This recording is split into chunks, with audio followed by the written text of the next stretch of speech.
Welcome to I Love Literature, and you're listening to an Apology for Idlers, Part 6. It's a line by line explanation in Hindi. Those of you who have come to this video directly and have not seen my rest of the videos, rest of the parts which I have uploaded on an Apology for Idlers, please go back and have a look at it. उसे जाके सुनिए, उसे जाके अच्छे से पढ़िए, उसके बाद आपको ये पार्ट समझ में आएगा. Now, let's look at the text here. Extreme busyness, whether at school or college, work or market, is a symptom of deficient vitality. Extreme busyness. अगर आप extremely busy हैं, आपके पास टाइम ही नहीं है. वेदर एट स्कूल, आप कहाँ कहाँ बिजी हैं? स्कूल में बिजी हैं, कॉलेज में बिजी हैं, एज ए स्टूडेंट बिजी हैं या एज ए टीचर बिजी हैं, या कर्क में, कर्क मतलब चर्च में बिजी हैं, मार्केट में बिजी हैं, कहीं पे भी. XYZ is a symptom of deficient vitality. इसका मतलब आप में एनर्जी नहीं है, आप में एनर्जी की कमी है. ये एक सिम्टम है कि आप में लाइवलीनेस की कमी है. And a faculty for idleness. लेकिन फैकल्टी फॉर आइडलनेस कैसे डिसाइड होगी कि आप लायक हैं इस चीज़ के कि आप आलसी बने? एक आलसी आदमी की पहचान कैसे होती है? It implies a catholic appetite. उसकी जो एपेटाइट है, उसकी जो भूख है, वो कैथलिक एपेटाइट होनी चाहिए. कैथलिक एपेटाइट का मतलब कि जब कैथलिक पीपल फास्टिंग करते हैं, एक कॉमन वे में बोल सकते हैं कि जब फास्टिंग करते हैं तो कम खाना खाते हैं तो उनके पेट में जगह होती है दूसरी चीज़ों के लिए भी, दूसरी चीज़ें खाने के लिए भी, है ना. उनमें एनर्जी होती है. फॉर एन एग्जाम्पल, आप इतना ज़्यादा खा लें, एक्सट्रीम खा लें, तो फिर उसके बाद क्या होगा कि आप एक जगह से दूसरी जगह हिल नहीं पाएंगे, आप में एनर्जी नहीं बचेगी, आपको लगेगा बस मैं लेट जाऊँ, आपको नींद आएगी. तो उसी तरीके से जब आप ने कम खाया होता है, आपके पेट में जगह होती है, तो आप में एनर्जी भी रहती है. तो उसी तरीके से यहाँ पे राइटर बोलता है, a faculty for idleness implies a catholic appetite and a strong sense of personal identity. मतलब जो लोग आइडल होते हैं उनमें एक strong sense of personal identity होती है, उनकी एक पर्सनल आइडेंटिटी होती है. अब आप बोलेंगे कि जो कुछ भी नहीं करते, जो बेकार बैठे रहते हैं, उसमें कैसी सेंस ऑफ पर्सनल आइडेंटिटी होती है? वो भी strong sense of personal identity. तो वो ऐसे होती है कि जो लोग बिजी होते हैं उनकी आइडेंटिटी उनके काम से होती है, उनकी पहचान उनके काम से होती है. वो अपने आप में खुद कुछ नहीं होते. लेकिन जो कुछ भी नहीं करते, जिनके पास कोई काम ही नहीं है, उनकी पहचान आप कैसे करेंगे? उस आदमी खुद से, क्योंकि कोई काम उसकी पहचान नहीं है. These lines are very very humorous. मुझे पढ़ते टाइम ही हंसी आ रही है. यू शुड अंडरस्टैंड कि ये जो ऐसे है राइटर का, स्टीवनसन का, this is full of humour and wit. तो ये आपको महसूस होना चाहिए जब आप इस ऐसे को पढ़ते हैं. Then there is a sort of dead alive. So he is talking about these people who are extremely busy. What kind of people are they? कैसे लोग हैं? They are sort of dead alive. Dead हैं और dead होके alive हैं, क्योंकि उनमें vitality तो है नहीं. Hackneyed people about. What kind of people they are? They are ordinary people. क्योंकि ordinary job कर रहे हैं, mundane job कर रहे हैं, एक ही job कर रहे हैं, who are scarcely conscious of living except in the exercise of some conventional occupation. Living, उनको लिविंग आता ही नहीं है. स्कैर्सली कॉन्शियस, उनको पता ही नहीं है जीना क्या होता है. देना जी ले तेरी जिंदगी. So these people are not conscious of these things in the exercise of some conventional occupation. बस वो जो कन्वेंशनल ऑक्यूपेशन है, जो कन्वेंशनल काम कर रहे हैं, ये लोग वही करते हैं. Bring these fellows in to the country. अब आप एक काम करिए कि bring these fellows in to the country और set them aboard ship and you will see how they pine for their desk और their study. Now understand these lines. Bring these fellow in to the country मतलब उन्हें आप एक नई journey पे भेज दीजिए. आप उन्हें एक नई जर्नी शुरू करने के लिए कहिए, apart from their work. Country का मतलब है यहाँ पे कि आप उन्हें उनकी सिटी से दूर भेज दीजिए, एक नेचर में भेज दीजिए, गाँव में भेज दीजिए जहाँ पे बहुत नेचर होता है, जहाँ पे कुछ और होता है, वो चीज़ें नहीं होती जो वो रेगुलर करता है. इन अदर वर्ड्स, उसे कुछ नया काम दे दीजिए और सेट देम अबोर्ड शिप. मतलब कुछ न्यू फाइंडिंग के लिए भेज दीजिए, ठीक है, इन दिस बिगर वर्ल्ड। तो क्या होगा, you will see how they pine for their desk और their study. You will see कि वो how they pine for, pine मतलब वो कैसे पाइन कर रहे हैं, वो कैसे तड़प रहे हैं फॉर देयर डेस्क और फॉर देयर स्टडी, उनके डेस्क के लिए और स्टडी के लिए। They have no curiosity, they can't give themselves over to random provocation, they have no curiosity.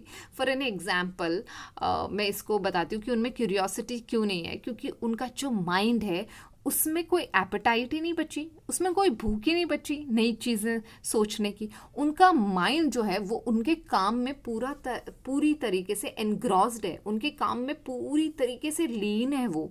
तो उनके पास किसी और चीज़ में प्लेजर ढूंढने की कोई जगह ही नहीं है। And they can't give themselves over to random provocation.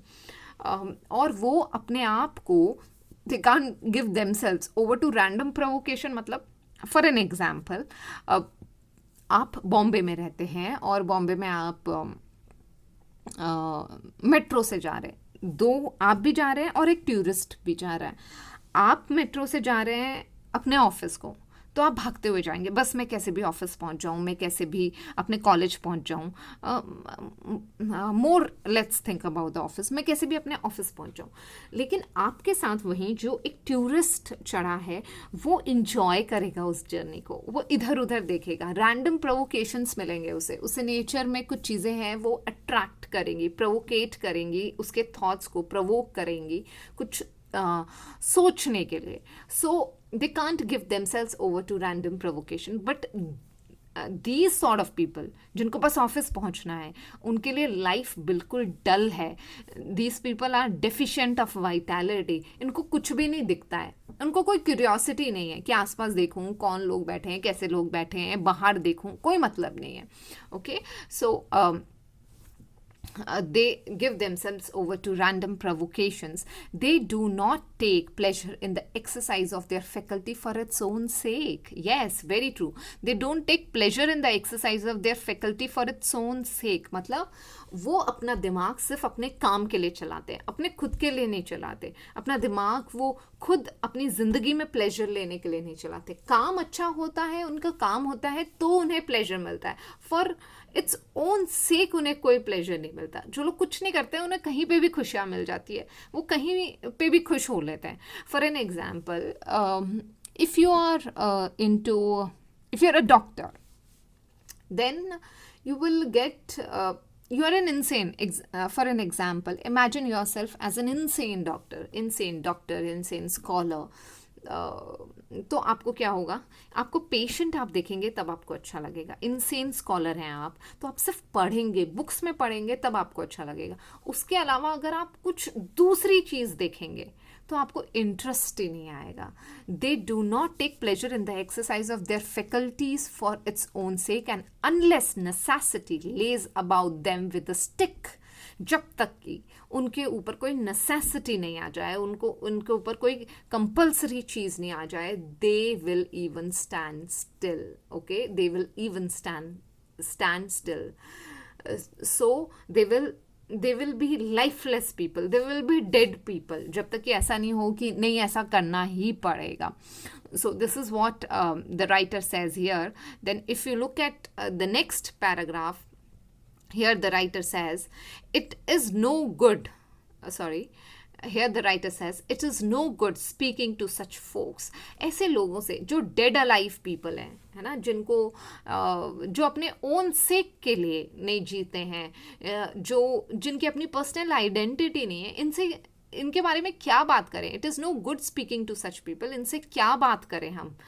For an example, एक और मैं अगर आपको एग्जाम्पल दूँ तो ऐसे जो लोग होते हैं वो स्कूल में भी पढ़ाई इसलिए करते हैं क्योंकि उन्हें मेडल मिले, वो इसलिए नहीं पढ़ते कि वो इंजॉय करते हैं। They don't study, they study for marks, they study for medal, so they don't study for themselves. The students who study for themselves, वो बाहर जाएंगे, वो देखेंगे, उसको प्रैक्टिकल करेंगे, वो एक तरीके से बुक वॉर्म नहीं होंगे। That's what the writer says here. They cannot be idle. These people जो बहुत ज़्यादा busy रहते हैं, जो industrious हैं, वो idle नहीं रह सकते. Their nature is not not generous enough, उनका नेचर इतना जेनरस ही नहीं है कि वो कुछ टाइम के लिए खाली बैठ जाए. They pass those hours in a sort of coma. अगर उनको खाली बैठना पड़े तो वो ऐसा होगा कि कॉमा में चले गए. क्योंकि वाई कॉमा में मतलब उनमें वाइटैलिटी नहीं है, उनके अंदर एक उमंग नहीं है, as if they are dead, वो कहीं खो जाएंगे. Which are not dedicated to furious, I think this should be yes, which are not dedicated to furious moiling in the gold mill. Now here writer says which are not dedicated, अगर उनके arts जो हैं वो dedicated नहीं है to furious मतलब बहुत ज़्यादा लगन से या पागलपन से. मॉइलिंग मतलब हार्डवर्क करना. अगर वो हार्डवर्क उनको करने को नहीं मिला इन द गोल्ड मिल. अब आप सोचेंगे कि यहाँ पे राइटर ने गोल्ड मिल क्यों लिखा है, ये सोचना भी ज़रूरी है. मतलब जहाँ पे उन्हें गोल्ड मिलता हो, गोल्ड का मतलब जहाँ पे उन्हें कुछ रिजल्ट मिलता हो, उन्हें पैसा मिलता हो, उनके मतलब की बात हो, मतलब वो वहीं पे डेडिकेटेडली फ्यूरियसली हार्डवर्क करेंगे अपने मतलब से, क्योंकि उन्हें मनी मिल रहा है या उन्हें मेडल मिल रहा है या उसके बदले में उन्हें कोई चीज़ मिल रही है और उसी चीज़ से उनकी आइडेंटिटी है. When they do not require to go to the office, when they are not hungry and have no mind to drink. So here the writer says when they do not require to go to the office, when they are not hungry and have no mind to drink, the whole breathing world is a blank to them. I think it is visible to you. The whole breathing world is blank to them. If they have to wait an hour or so for a train, they fall into a stupid trance with their eyes open. So it is very much clear कि यहाँ पे writer बोल रहा है कि जब उन्हें office नहीं जाना होता है, जब उन्हें भूख नहीं होती है, इस ब्रीदिंग वर्ल्ड मतलब जिस वर्ल्ड में इतना सब कुछ है, बहुत सारी चीज़ें हैं, तो वो ब्लैंक हो जाते हैं. They are blank to this breathing world actually, क्योंकि उन्हें सिर्फ अपने काम के अलावा कुछ भी नहीं दिखता है. In other words they are blind if they have to wait an hour. अगर उन्हें आप खाली बैठा दो ट्रेन के लिए, वो वेट कर रहे हैं एक आवर एंड सो के लिए, मतलब 1 hour और सो के लिए वेट करना पड़े, तो they go in to stupid trance with their eyes open. That means कि वो कहीं खो जाते हैं विद देयर आइज ओपन, मतलब आइज ओपन होके भी उनकी आइज क्लोज है, उन्हें कुछ दिखता नहीं है. Then the writer says to see them you would suppose there was nothing to look at and no one to speak with. अगर आप उन्हें देखेंगे तो आपको लगेगा कि कुछ है ही नहीं दुनिया में देखने जैसा, and no one to speak with, कोई है ही नहीं ऐसा काम का जिससे कुछ बात करें. You would imagine they were paralysed और एलियनेटेड. आपको लगेगा, किन लोगों को लगेगा? जिनको आइडलनेस में मज़ा आता है, जिनको इधर उधर की बातें करने में मज़ा आता है. For an example, this is a tendency in India where you know specially young students, हमारी generation, not even my generation, the new generation, ये जो बच्चे हैं नए जनरेशन के, वो बोलते हैं कि इन बड़ों को कोई काम नहीं है, इधर उधर की बातें करते रहते हैं. ऐसा तो नहीं है कि ये अपना काम करें, अपने काम में मन लगाएं. तो ऐसा क्यों बोलते हैं कि जिनको कोई काम नहीं होता वो दूसरों की बातें करता है. ओके, तो वही राइटर यहाँ बोल रहा है कि इनके पास दूसरों की बातें, कुछ और बात करने के लिए टाइम ही नहीं है. In our country it is opposite. Don't talk about others, talk about your own thing, है ना. उसमें ज़्यादा प्लेजर मिलता है, वो ज़्यादा आप अच्छा फील करते हैं. So here the writer says you would imagine they were paralysed और alienated and yet very possible they are hard workers in their own way. तो ये पैराडॉक्स है यहाँ पे कि जो लोग आपको पैरालाइज्ड लगेंगे, एलियनेटेड लगेंगे, जो कुछ और बात ही नहीं करते, बट वो अपने तरीके से, in their own way, they are hard workers and have good eyesight for a flaw in a deed or a turn of the market. Okay, so it makes me laugh here. Writer says कि उनको, क्योंकि वो इतने perfect हैं अपने काम में कि उनको सिर्फ कमियां नज़र आएगी. For an example, if I read a student's essay, first I will see whatever is lacking in it, whatever I will look at the mistakes committed by my student, है ना, वो मुझे दिखेंगी, फ्लॉज ज़्यादा दिखेंगे मुझे, और अगर वो कहीं जा रहे हैं तो वहाँ पे भी उन्हें फ्लॉज दिखेंगे, अच्छी चीज़ें नहीं दिखेगी, क्योंकि अच्छी चीज़ उन्हें सिर्फ अपने काम में दिखती है. They have been to school and college but all the time they had their eye on the medal. तो सेम चीज़ ये है, स्कूल गए, कॉलेज गए, लेकिन उनकी आंखें कहाँ थी? सिर्फ मेडल पे थी, दूसरी चीज़ें तो उन्होंने एंजॉय ही नहीं करी. They have gone about in the world and mixed with clever people but all the time they were thinking of their own affair. So उन्होंने इस दुनिया में उन्हें जीने को मिला, लेकिन वो एक्चुअली इस दुनिया में जी नहीं पाए. मिक्सड विद क्लेवर पीपल मतलब people those who observe things, है ना, उनके साथ उन्हें जीने को मिला, दूसरी चीज़ें बात करने को मिली, और भी चीज़ें सीखने को जैसे मिलती है इस दुनिया में. If you take interest, if you have vitality left in you, if you have some appetite in you. But in लोगों को कुछ भी नहीं मिला, क्योंकि ये हर टाइम अपने बारे में ही सोचते रहते हैं. उसके बाद राइटर बोलता है, as if a man soul were not too small to begin with, as if a man soul were not too small to begin with, they have dwarfed. Okay, so it is not that, you know, a man's soul is so small कि मतलब वो perceive नहीं कर पाए, but these people are narrow minded. इन्होंने अपने आप को इतना छोटा कर दिया. They have dwarfed and narrowed theirs by a life of all work and no play. मतलब इनकी लाइफ में सिर्फ एक्सट्रीम बिजीनेस है, इनकी लाइफ में सिर्फ एक ही तरीके का काम है जो वो करते हैं, mundane, very boring work, and there is no play, there is no thrill in their work until here they are at 40 with a listless attention. Listless attention मतलब lively attention नहीं है उनके अंदर. A mind vacant of all material of amusement. कुछ भी उन्हें enjoy करना नहीं आता, खाली है उनका दिमाग. Okay, amusement मतलब चीज़ें, entertainment की चीज़ें, and not one thought to rub against another. और उनके पास and not one thought to rub against another. और उनके पास कुछ भी नहीं है, जैसे एक थॉट के अलावा दूसरे थॉट के बारे में उनको कनेक्ट करना. दे आर वेरी जो बोलते हैं ना, मोनोटोनस टाइप्स लाइफ है उनकी. While they wait for the train. Okay, so while they wait for the train they have their attention is not perfect, their mind is vacant, they are dreaming of something else. कहीं और उनका दिमाग है. Before he was breached मतलब कि trouser पहनना. यहाँ पे राइटर इन अदर वर्ड्स बोल रहा है कि before they were smartly dressed, before they learn to become civilised, before they learn to become smart, he might have clambered on the boxes. Okay, so वो इधर उधर मतलब इम्परफेक्ट हुआ होगा. परफेक्शन से पहले इम्परफेक्शन होती है. When he was 20 he would have stared at the girls, but now the pipe is smoked out. But now the pipe is smoked out मतलब अब उसमें कुछ रहा नहीं है. The snuff box empty. Snuff box मतलब पहले टबैको और कुछ असेंशियल ऑयल्स डाल के उसको सूंघते थे और उसे स्मेल करने, मतलब rich people use to do that. Now that snuff box is empty because अब उसमें कोई स्नफिंग के लिए कोई फ्रेग्रेंस नहीं बची. And my gentleman sits bolt upright upon a bench with lamentable eyes. और वो ट्रेन का वेट कर रहा है. Sits bolt upright, bolt upright मतलब बिल्कुल सीधा बैठ के, upon a bench with lamentable eyes. Lamentable मतलब पछताने वाली, रिग्रेट करने वाली आईज के साथ.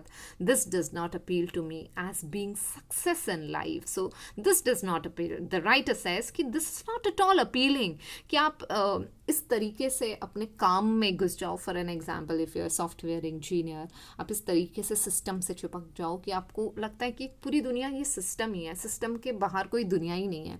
ऐसा नहीं होना चाहिए, because this is not success in life. Life is written here in capital letters. मतलब life is very big thing, life is very powerful thing. Okay, जिसको आप बिलिटल नहीं कर सकते. वो ज़िंदगी, बहुत ज़िंदगियों से ज़िंदगी बनती है, सिर्फ आपकी अकेली ज़िंदगी इज़ नॉट ज़िंदगी. This is what the writer says here.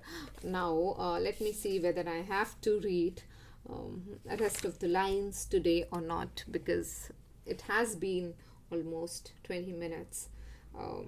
Okay, let's do it. But it is not only the person himself, but it is not only the person himself who suffers from his busy habits, but his wife and children.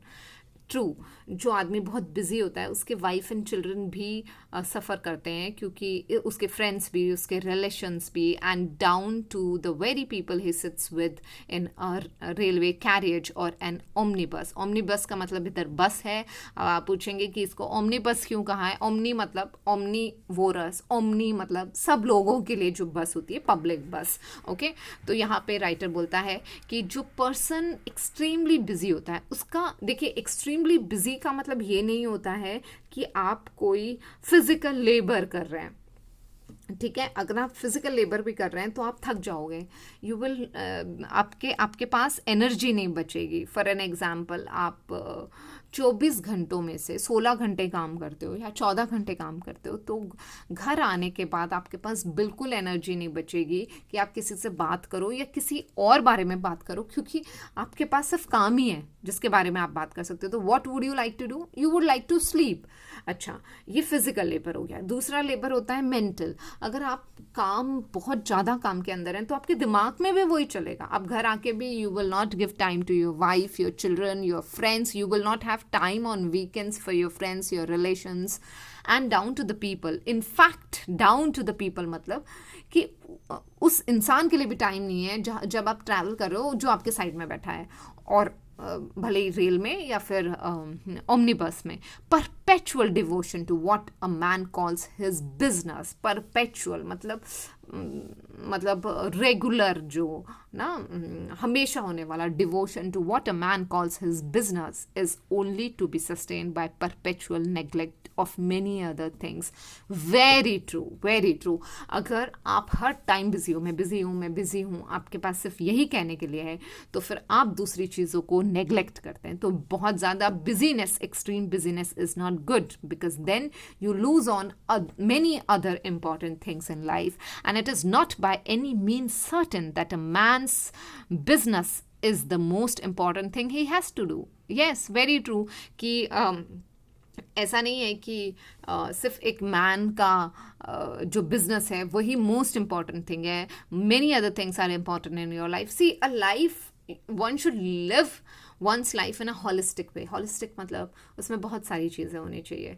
उसमें time होना चाहिए काम के लिए, life के लिए, अपने physical health के लिए, अपने फैमिली के लिए, फ्रेंड्स के लिए, टू एन नेचर के लिए. To an impartial estimate it will seem clear that many of the wisest, most virtuous, and most beneficent parts that are to be played upon the theatre of life are filled by gratuitous performance, okay, and pass among the world at large as phases of idleness. बहुत important lines है और इसको समझना थोड़ा सा tricky है.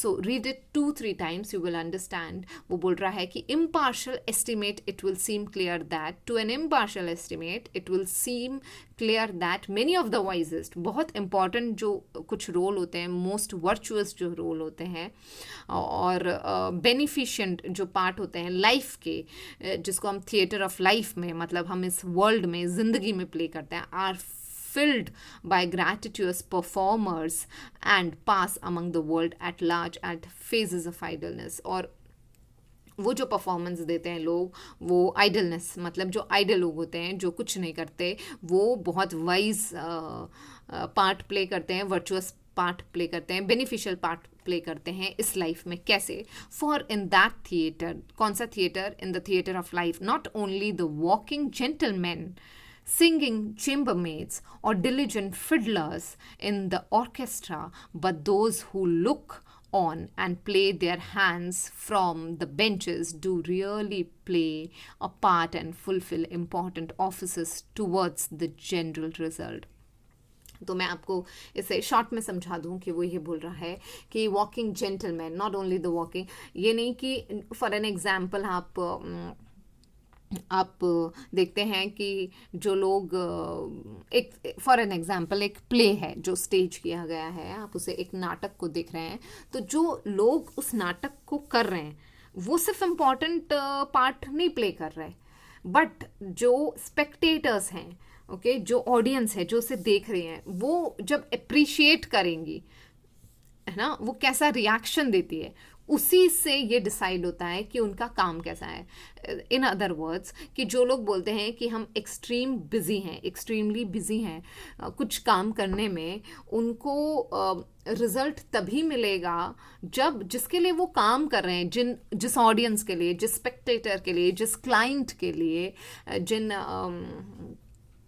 जिन लोगों के लिए अगर वो सेटिस्फाइड होंगे, उनके रिएक्शन अच्छे आएंगे, फुलफिलिंग आएंगे, तभी जाके पता चलेगा कि उन्होंने कैसा काम किया है। But those who look on कौन, स्पेक्टेटर्स, है ना, जो स्पेक्टेटर्स हैं, जो ऑडियंस है, and clap their hands from their benches, और जो क्लैप करते हैं, तभी इन लोगों का काम, किन लोगों का काम, डिलिजेंट फिडलर्स, फिडलर का मतलब होता है जो ऑर्केस्ट्रा बजाता है ना, उसको हम बोलते हैं डिलिजेंट हार्ड वर्किंग। तो इन हार्ड वर्किंग लोगों का जो काम अप्रिशिएट करता है, वो कौन करता है, ये आइडल पीपल करते हैं ना, जो खाली बैठे रहते हैं, वही तो अप्रिशिएट करेंगे। जो बिजी पीपल है उसके लिए तो टाइम, उसके पास तो टाइम ही नहीं है किसी चीज़ को अप्रिशिएट करने के लिए।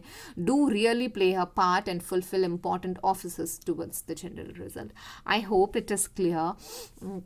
This is my request to all of you, that read the text carefully, read it again and again. You will definitely understand it. Thank you for listening.